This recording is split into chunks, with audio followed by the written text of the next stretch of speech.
Dans plusieurs cultures, faire des erreurs, c'est considéré comme un échec. On a l'impression de perdre de la valeur. C'est une vision qui peut se transmettre à l'école par l'enseignant, à la maison par les parents, même au travail par son supérieur. Pourtant, on sait maintenant, grâce aux neurosciences, que les erreurs nous aident à apprendre.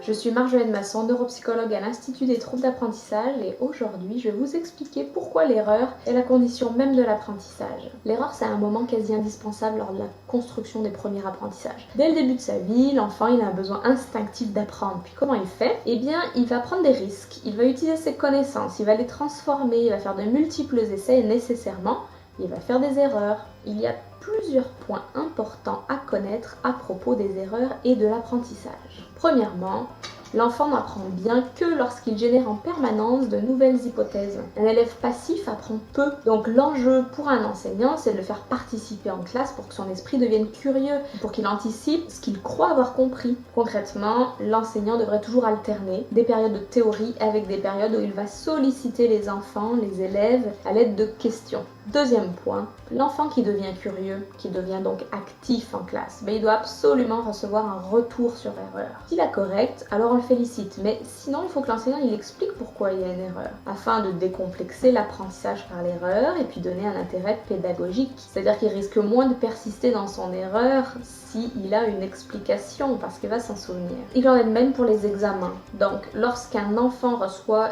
une note, il est difficile pour lui de savoir où il s'est trompé, alors que s'il a accès à son examen corrigé, alors le simple fait de voir ses erreurs, ça devient un apprentissage. Troisième point, l'importance de l'environnement scolaire. Elles peuvent être désagréables au premier abord, mais pourtant les erreurs, elles sont considérées comme positives lorsqu'elles sont acceptées par l'enfant, par l'élève. Donc l'environnement scolaire, l'environnement de l'école, à travers sa façon de considérer les erreurs en général, va jouer un rôle majeur dans la prise de décision et dans la prise de risque des élèves. Alors souvenez-vous d'une chose, il n'y a pas vraiment d'erreur ni d'échec, il n'y a que des expériences et toute expérience enrichit nos apprentissages.